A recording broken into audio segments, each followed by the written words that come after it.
Welcome to FARView, the podcast of the Foundation for Auditing Research.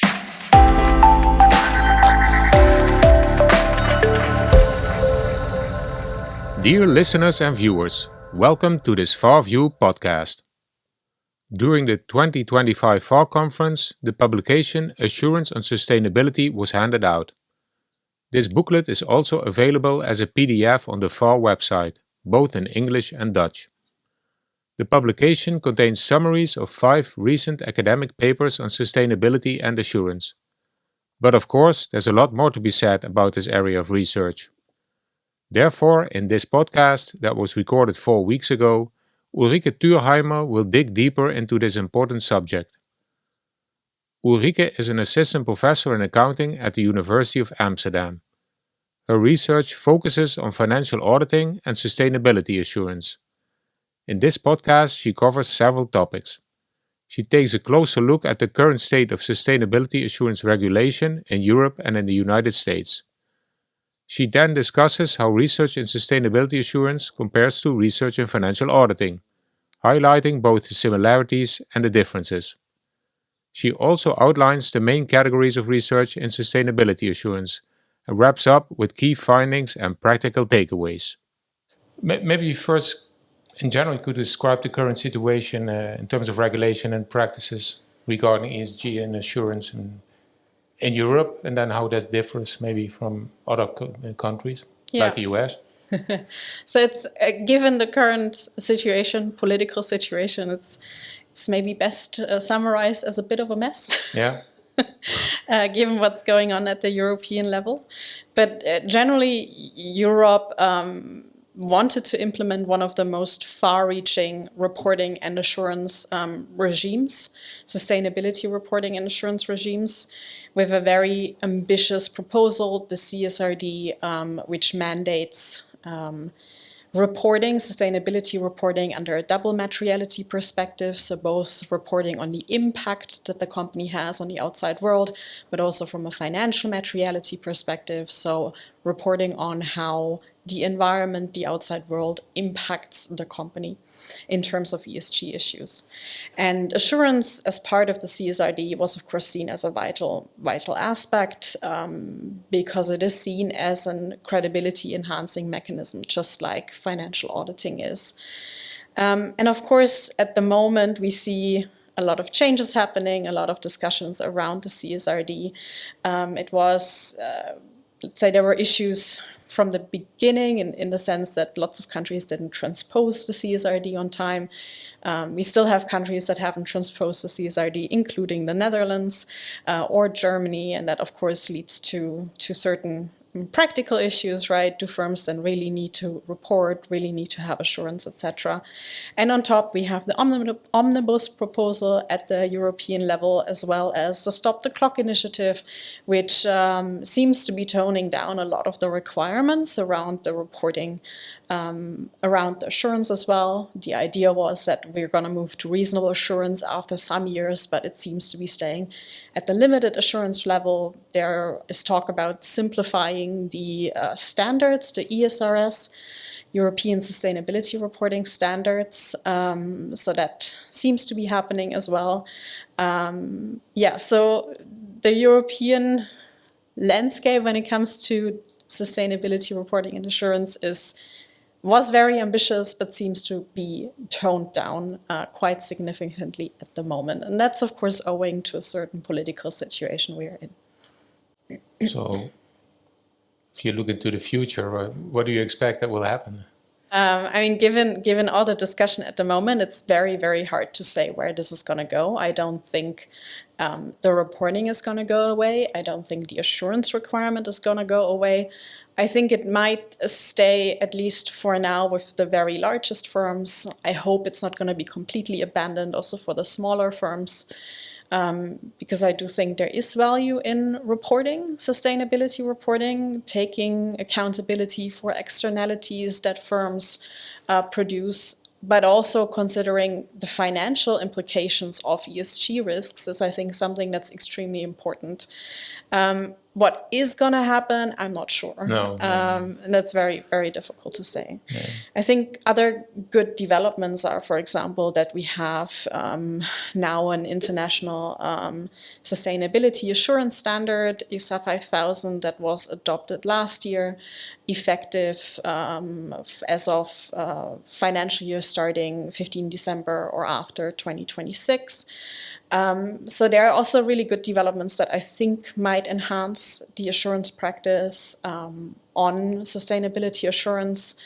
But yeah, given the European environment, I think it's good that they wanted a lot, but maybe they wanted too much too soon, and that's the backlash we're seeing at the moment. Yeah. Well, we're going to talk about research later. A lot of the research has been done in the US. What is the situation in the US at the moment?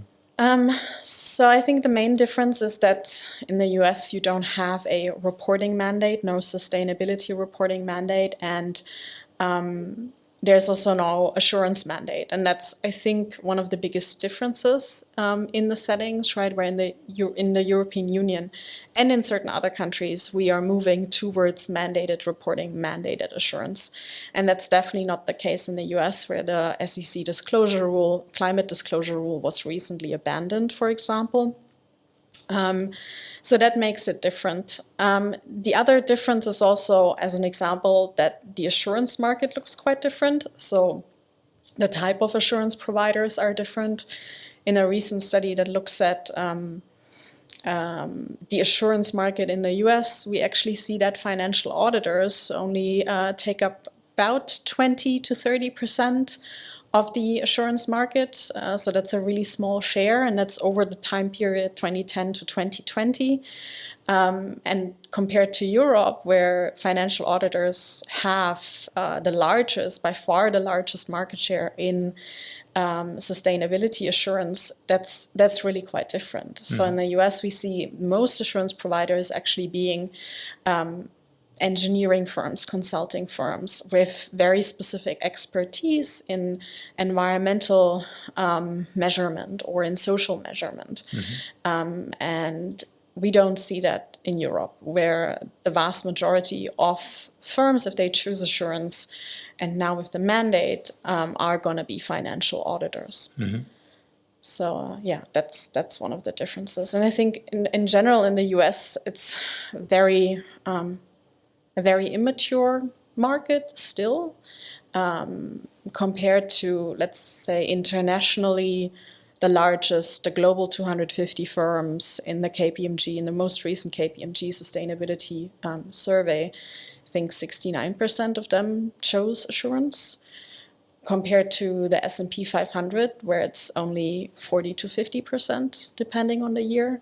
So we also see a difference in the demand for assurance, for example. So that shows that the market is relatively immature as compared to other areas. And I think in Europe, it's, even if it's not a clear mandate, I think there was this recent survey, right, where companies actually said we were quite happy with the CSRD, and we do appreciate that we had to report on these issues, because that made us reconsider how we deal with certain ESG risks or with certain ESG impacts. And there are many, many studies that also show that once you force companies to report, they actually find ways to save on GHG emissions, as an example, and in a relatively low-cost manner. So forcing companies to report means you force them to measure things, and measurement is the first step towards managing these things, and that can be helpful also from a business perspective. Yeah. Okay, let's now switch to the research. What is a relatively new research area, the sustainability assurance area, while the financial statement auditing field is more mature. Are these comparable? Can they learn from each other, or how do you see that? Yeah, so there are some big differences, but also lots and lots of similarities. I think many of the underlying research questions are similar. even though the underlying topic, sustainability versus financial reporting, differs. But then I also see big differences and challenges. And I'm an empirical archival researcher, meaning I use existing data sets to analyze or research hypotheses and research questions. And one of the big differences is, of course, the regulation or the mandate. Thus far, most of the research on financial statement auditing has been conducted in a setting where we actually have an audit mandate. And then, of course, that drives certain questions. If you have an audit mandate, you need an auditor, right? And the questions don't become what's the benefit of auditing per se. The questions become what's the benefit of choosing a certain auditor over another, as an example. In sustainability assurance, for a really long time, we didn't actually see assurance mandates. So the questions are, let's say, more fundamental in the sense that the questions are always around, does the sustainability assurance choice have certain consequences? And then, of course, within those firms that actually choose for sustainability assurance, we can then also ask the very similar questions to what we see in financial auditing. So what type of auditors, sustainability assurance providers do actually contribute to certain outcomes, etc. But I think the fact that we don't have a mandate in sustainability assurance kind of changes the questions a little bit that we are asking. And also that leads to certain econometric issues, right? We have self-selection issues in the sense that if a firm chooses assurance, sustainability assurance, without that mandate, there are likely going to be certain types of firms, those that probably do well on sustainability reporting and want that certified. But those firms that don't necessarily do well, why would they want to get assurance to be showcased as bad? They can also benefit from assurance, of course, but they're maybe less likely to choose it. And I think the research thus far, because we don't have this mandate, has suffered from some of these self-selection issues, at least the archival research. That's different with experimental research, for example. But can you use variables? I've seen variables used from financial auditing literature in the sustainability assurance literature. Yeah, so that depends a little bit on the question. I think measurement issues are another thing that's a little different in sustainability assurance research versus financial statement auditing research. So some of the research questions that we ask are very similar, like what are the economic consequences of the audit choice, the assurance choice, or the choice around the provider, etc. And then economic consequences could be something like information asymmetry, cost of capital, these kinds of questions. And of course, then we do use very similar measurements as outcomes. But in financial statement auditing and financial auditing, I think we have much more established ways of measuring other outcomes, such as reporting quality. And we've very briefly chatted about it already, right? We use certain measures which we rely upon, and they might not perfectly measure audit quality, but give an indication. And that's very, very difficult in sustainability assurance to kind of come up with a good measure of reporting quality. And that has to do with the fact that in financial statement auditing, everything is pretty much measured in monetary values, right? So it's relatively straightforward to come up with a summary number on our financial statements and to kind of analyze financial statements because everything is numeric. In sustainability reporting, that's not the case because we have, first of all, different measurement units, right? GHG emissions versus number of employees. So it's very difficult to come up with an aggregate measure. And on top of that, we have a huge amount of narrative information. We also have that in financial statement auditing. But if we look at financial statements, it's mostly the numbers that tell us the story and the numbers that matter. In sustainability reporting, it's really also about the narrative. So measuring an outcome such as reporting quality is extremely complicated in sustainability reporting. And that really makes answering some of the research questions very, very difficult. Another example is we use restatements as a typical outcome, a typical sign of very low audit quality because the auditor didn't detect a material misstatement, only detects it later, so financial statements have to be restated. And it's seen as a measure of low audit quality, as mentioned. In sustainability reporting, what we see is that lots and lots of restatements are actually not outright errors. They are improvements of methodology, assumptions, etc. So in sustainability assurance research, restatements are actually seen as a sign of high assurance quality. So it's a very different way of thinking about these things, and it comes out of the idea that it's an immature field, that it's actually good if you admit these mistakes and update your methodology because it's better reflecting the economic reality of the firm. But that doesn't necessarily make sustainability assurance research easier. Let's move on to what we already know from research. From my perspective, I think a lot of the questions do revolve around assurance and assurance practices and how they relate to certain outcomes. And these outcomes may be economic consequences, they may be related to reporting quality, and they may be related to how investors or other stakeholders perceive the credibility. And how assurance enhances that credibility. So I would think this is like one of those categories. So how assurance and assurance practices leads to certain outcomes. Another field of research in this area, and again that comes out of the fact that assurance isn't mandated, or at least wasn't mandated in most jurisdictions for the longest time, is that we look at what firms actually choose sustainability assurance. And I've mentioned that briefly before, right? There are certain firms that might be more likely than other firms, and it's interesting to understand this. And that earlier research has mostly looked at country-level factors. For example, the stakeholder orientation of a country might affect the choices. Certain company characteristics might affect the choice to get assurance. So I would think that's another kind of bucket of research. So the determinants of the assurance choice and also the assurance practice choices. So what type of assurance provider do firms choose? Do they choose to only get certain portions of their sustainability report assured? Is it only GHG emissions, or do they only get assurance over certain social factors? Then I think another stream of research, and that's more in the experimental field, also looks at investor perceptions of assurance. So do investors perceive assurance to enhance credibility?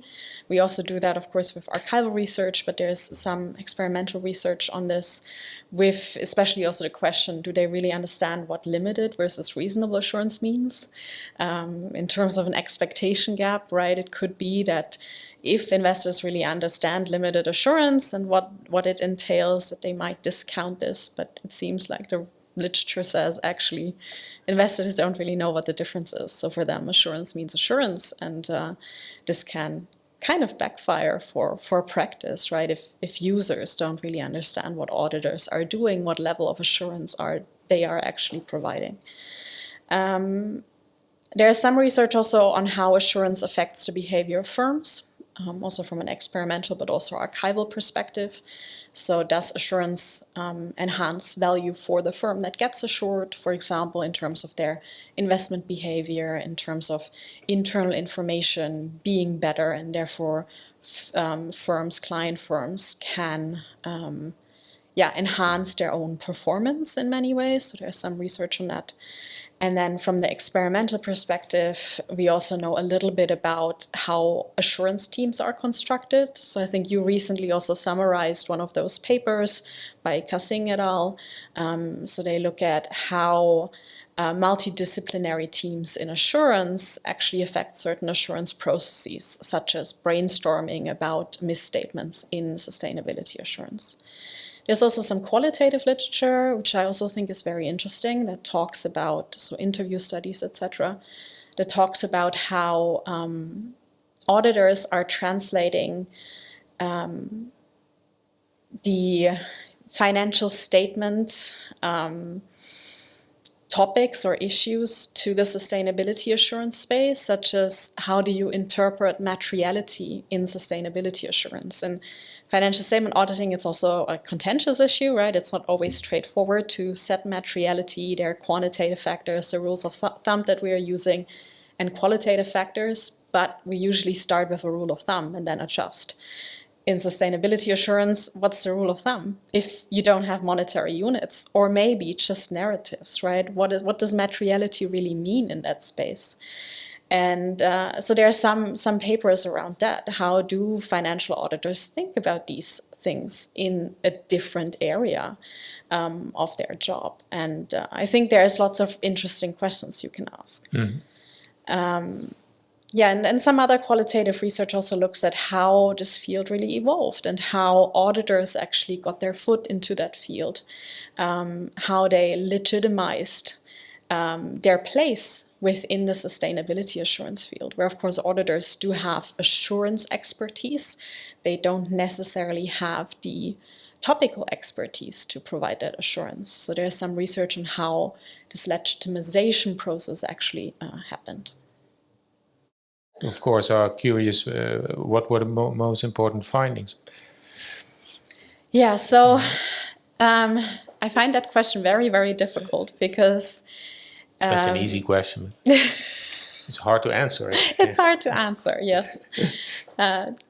Because the field is relatively young, but there hasn't been a lot of research been done. And I also think that the research has evolved and doesn't show the same findings for the same setting when you research a question and for the same time period. So I feel like even though it is young, right, it is already evolving. And what we know from maybe 10 years ago from these early studies might actually no longer hold in today's world. And I think there are also differences in the settings. We've already touched upon the US being a very different setting compared to the European setting or setting in other countries where sustainability reporting and assurance has been around for longer. And I think the literature does reflect that. It's not that we can say we clearly learn these results throughout all settings and throughout all time periods. There are nuances and important nuances. But I think one of the things we can probably take away is that assurance does have value in terms of there being an effect on reporting quality, there being an effect on credibility, again with nuances. I've touched upon the idea that investors don't necessarily value every type of assurance, or maybe don't even understand assurance, that investors also understand that certain firms do demand assurance but not others. So there's always nuance in the findings as well, depending on the study that you look at. I think where we have mixed findings is on the economic consequences. So there are some studies that show, yes, assurance does have these beneficial economic consequences, and other studies not necessarily, but again, this might be time period setting issues. And it's very difficult to kind of isolate the economic consequence of assurance on the market, such as on information asymmetry, cost of capital, etc. So there are some mixed findings. Or maybe if I can add. Yeah, of course. So there's also, I've talked about the bucket of the determinants of assurance. And I think there we actually do have quite some literature on what determines assurance choice, but also assurance practices. But I think how we see the literature evolving here is that the early papers did look at these firm characteristics, such as profitability of the firm. They looked at country factors and found that these kind of determine the assurance choice and the assurance demand. And I think that still holds to some extent, but I think that literature has also evolved. And the more recent paper in the US, for example, shows that things like has the company actually adopted reporting standards, sustainability reporting standards really matters. And I think that makes sense because auditors do need to audit against something, right? They need standards that they know they're auditing against. you wouldn't accept the financial statement audit without the company actually having adopted any standard to report with. And that literature also shows the importance of peer effects, for example. If your industry peer or other peer company chooses assurance, you might want to also choose assurance, because otherwise you're kind of not signaling your type, your willingness to invest into assurance. So that literature has evolved, but I think we have a relatively good understanding of what determinants of assurance are. I think the takeaway can be that assurance adds value for reporting quality, for outcomes, and also for the firms that demand assurance. It seems to be the case that there are certain, internal improvements even coming out of having assurance, and I think that's a good sign for practitioners, right? That what they do actually matters to stakeholders, but also to the firm itself. There seems to be value coming from that assurance, and I think that's a nice practical takeaway in a way, right? Because it validates what assurance providers do and accountants do when it comes to sustainability assurance.